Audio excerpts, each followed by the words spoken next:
Welcome to English Peak Podcast, the place where we rewire your brain for English fluency. What if the reason you are not making $10,000 a month has nothing to do with your skills, your education, or even your network? What if it is simply because of what you do before 8 in the morning? Okay, that is a strong way to start because most people I know, including myself not too long ago, would wake up, grab the phone, scroll for 20 minutes, and then wonder why the day felt like it was already out of control. And that right there is the gap. The gap between the person earning $10,000 a month and the person wondering how to get there is not talent. It is architecture, the architecture of your morning. Architecture. I love that word. You mean like the way the morning is designed? Exactly. An architect does not just throw bricks together and hope a building stands. Every element is intentional. Every space serves a purpose. The highest performers in the world, the ones generating serious wealth, they have architected their mornings down to the minute. And today, we are going to break that down completely. I am ready, and I think our listeners are too. This is the kind of conversation that actually changes something. Then let us go. We are entering chapter 1, and I want to call this chapter The War You Fight Before Breakfast. The war before breakfast? Already I feel like I need to sit up straighter. Good, because here's the truth that nobody wants to say out loud. Every single morning, you are at war with the weakest version of yourself. That version wants to stay in bed. That version wants comfort. That version is the enemy of the life you say you want. And most people lose that war before they even realize a battle started. Precisely. And this is where we need to talk about a concept called activation energy. In chemistry, activation energy is the minimum amount of energy required to start a reaction. In human behavior, it is the mental and physical effort it takes to begin an action. So the snooze button is basically high activation energy for getting out of bed. Perfect analogy. When your environment is set up so that the easiest thing to do is stay comfortable, your activation energy for productivity is enormous. The top performers do the opposite. They engineer low activation energy for their most important habits. Workout clothes laid out the night before, phone in another room, water on the nightstand, every small decision removed so that the right action becomes automatic. So it's not willpower, it's design. Willpower is a resource that depletes. Design is a system that scales. Never bet your future on willpower alone. Build systems instead. That's something I had to learn the hard way. I used to think discipline meant forcing yourself through pain every morning. But what you're describing is something different. It's almost like making success the path of least resistance. That's exactly what it is. And when you understand that, you stop judging yourself for lacking motivation. Motivation is an emotion. Emotions fluctuate. Systems do not. Okay, so chapter 1 is really about stopping the war against yourself by removing the battlefield entirely. Well said. Now let's move into something deeper. Chapter 2. I want to call this one the compound effect of the first hour. Compound effect. That's a term I hear a lot in finance. You're applying it to time? To everything. The compound effect is the principle that small, consistent actions repeated over time produce disproportionately large results. In finance, you invest $100 every month, and in 30 years, you have hundreds of thousands. In behavior, you spend the first hour of your day investing in yourself, and in 5 years, you are unrecognizable. But why the first hour specifically? Why not the last hour of the day or the middle of the afternoon? Because of something called cortisol. In the morning, your cortisol levels are naturally elevated. Now, cortisol has a bad reputation. People associate it with stress, but in the right context, it's a performance hormone. It sharpens focus, increases alertness, prepares your body for action. The first 90 minutes after waking up, your brain is in a state of high neuroplasticity. Neuroplasticity. Can you break that down? Neuroplasticity is the brain's ability to rewire itself, to form new connections, to learn and adapt. Think of the brain like hardware running software. Neuroplasticity is when the hardware physically upgrades itself based on how you use it. In the morning, that hardware is most receptive to upgrading. So what you do in that first hour is literally shaping the structure of your brain over time. Over time and in real time. The people generating 10,000 a month, 20,000, 100,000, they're not smarter than you. They've simply upgraded their hardware more consistently. That reframe is powerful because it removes the idea that success is reserved for a certain type of person. Success is not a personality trait. It's a practice, and the morning is where that practice begins. Now, I want to be specific here because I think people hear morning routine and they imagine some 2-hour ritual that only works if you have no job, no kids, and unlimited time. Yes, that's exactly what I used to think. Like, I don't have time to meditate for 45 minutes and journal and do yoga and drink some special green drink. And you don't need to. The non-negotiables are 3: movement, intention, and input. That's it. 20 minutes of movement to activate your physiology, 5 minutes of intention to define your priority for the day, not 10 priorities, 1 priority, and 15 minutes of high-quality input, a book, a podcast, a lesson, 40 minutes total. Anyone can find 40 minutes. When you break it down like that, there's no excuse. Excuses are future regrets in disguise. Remember that. I'm writing that one down. So chapter 2 is about compounding the first hour through movement, intention, and input. 3 things, simple but powerful. Simple is scalable. Complex is fragile. Now we go deeper. Chapter 3. Let's call it the ROI Mindset, treating time like capital. ROI, return on investment. So we're treating time as a financial asset? The wealthiest people on earth are not necessarily the most talented. They are the ones who have the highest return on their time. ROI in business means for every dollar you put in, how many dollars do you get back? An ROI mindset applied to your morning means for every minute you invest, how much value does it generate across the rest of your day? So scrolling social media for 20 minutes in the morning has a negative ROI? Catastrophically negative. And here's why. It's not just the 20 minutes you lose, it's what psychologists call cognitive residue. When you consume reactive content first thing in the morning, your brain carries traces of that stimulation for hours. You're mentally responding to other people's agendas when you should be executing your own. Cognitive residue. That's a term I had never heard before, but I immediately understand it, like a digital hangover. Exactly, a digital hangover. And just like alcohol impairs physical performance, reactive media consumption impairs cognitive performance. The top earners guard their morning attention like it is their most valuable asset, because it is. I want to ask you something personal here, because I think authenticity matters. Did you always have this kind of morning discipline, or was there a moment where everything shifted for you?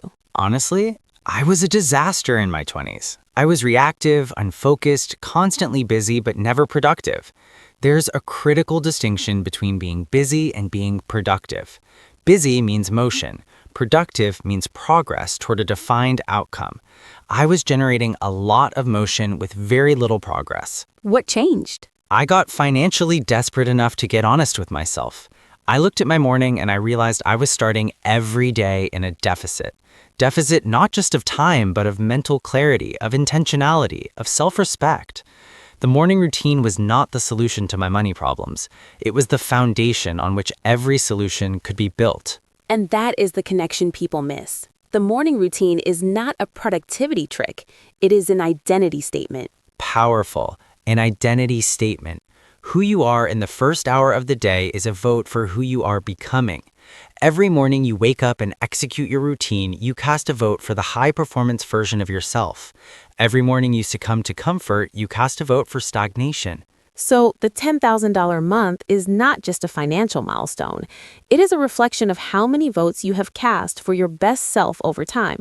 Now you are thinking like a strategist, which brings us perfectly to our final chapter, Chapter 4. Let's call it Stock Your Edge, building asymmetric advantages before 8 a.m. Asymmetric advantage. That sounds military. It is.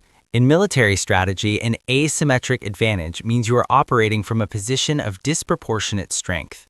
Your opponent is working twice as hard for half the result because you have already positioned yourself for leverage.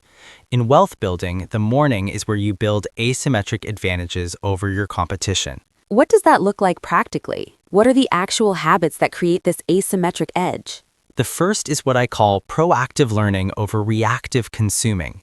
Instead of consuming what the algorithm chooses for you, you deliberately choose what enters your mind. You study sales, psychology, communication, investing, whatever moves your specific needle. You become an expert while others becoming audiences. And expertise compounds just like money does. The second habit is visualization with specificity. Not vague vision boarding, but precise mental rehearsal. Neuroscience has confirmed that the brain responds similarly to vividly imagined experiences as to real ones.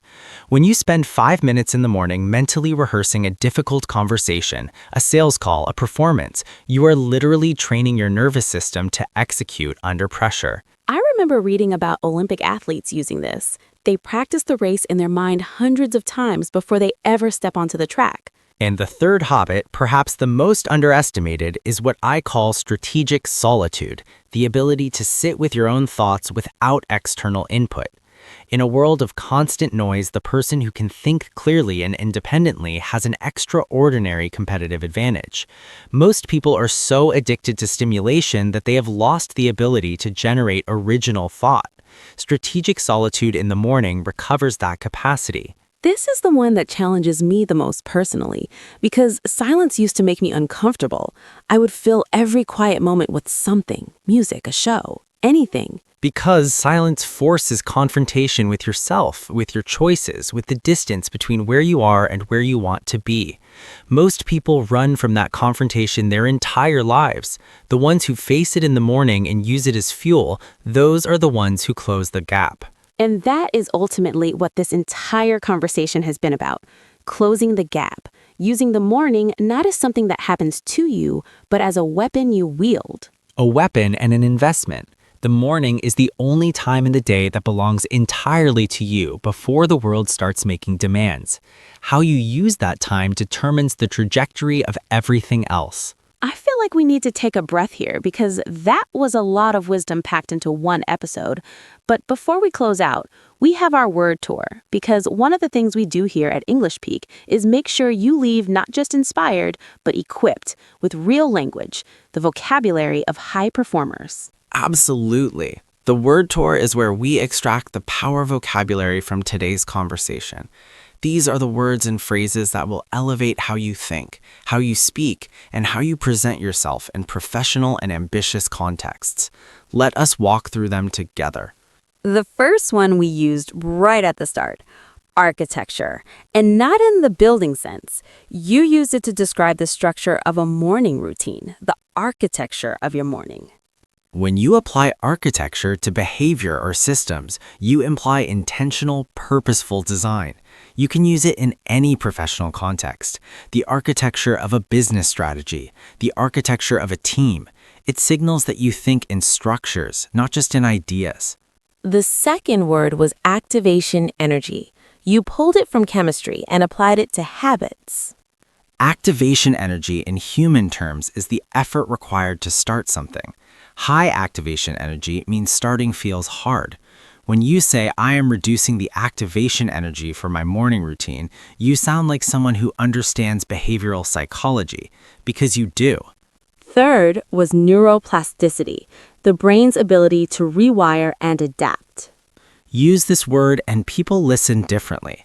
The brain is not fixed, it is plastic, meaning it changes based on input and experience. Neuroplasticity is your scientific justification for believing people can change, including yourself. Fourth was cognitive residue, the mental traces that linger after you consume content. Cognitive residue is what remains in your thinking after an experience. It is especially powerful when discussing focus and attention management. If you say, I avoid checking my phone first thing because of cognitive residue, you are communicating at a level most people have never even considered. Fifth, the distinction between busy and productive. You said busy means motion and productive means progress toward a defined outcome. This distinction alone can transform how someone manages their time. When you reframe meetings, tasks, even your morning scroll through this lens, you start making radically different decisions. Ask yourself constantly, is this motion or progress? Sixth was strategic ROI mindset, return on investment applied to time and habits. ROI is originally a financial metric, but applying it to time is one of the most powerful mental shifts a person can make. Every activity you engage in has a return. Some returns are immediate, some are long-term. The high performer is always asking, what is the ROI on this? Seventh was deficit. You use it to describe your mental state in the morning, not a financial deficit, but a mindset deficit. Deficit simply means a shortfall, something missing or owed. When you start the day in a cognitive or emotional deficit, you are already behind before the world even asks anything of you. Recognizing that is the first step to fixing it. Eighth, asymmetric advantage, operating from a position of disproportionate strength. This is a word combination that signals strategic intelligence. Asymmetric means unequal. An asymmetric advantage means your effort produces a result far greater than the equivalent effort of someone without that advantage. Morning habits are asymmetric advantages because they compound invisibly over time. Ninth was strategic solitude, intentional time with your own thoughts. Solitude is being alone. Strategic solitude is being alone with purpose. It is not isolation, it is incubation. Your best ideas, your clearest decisions, your most honest self-assessment, they all emerge in strategic solitude. This phrase alone reframes alone time from something passive into something powerful. And the 10th word, the one I keep thinking about, the compound effect. The compound effect is the governing law of all long-term achievement. Small actions consistently applied produce results that are exponentially greater than their individual components. It applies to money, to skills, to relationships, to health, to the morning routine. The compound effect does not make noise in the short term, but it is deafening over a decade.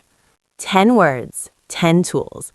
Architecture, activation energy, neuroplasticity, cognitive residue, motion versus progress, ROI mindset, deficit, asymmetric advantage, strategic solitude, and the compound effect.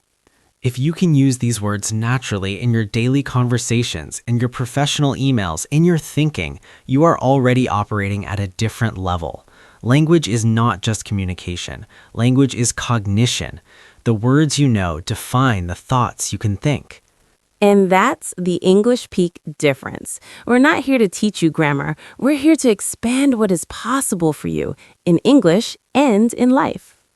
If today's episode added something real to your world, then we have one ask. Subscribe to English Peak. Not for us, but for the version of you that shows up tomorrow morning with more clarity, more vocabulary, and more intention than the version that woke up today.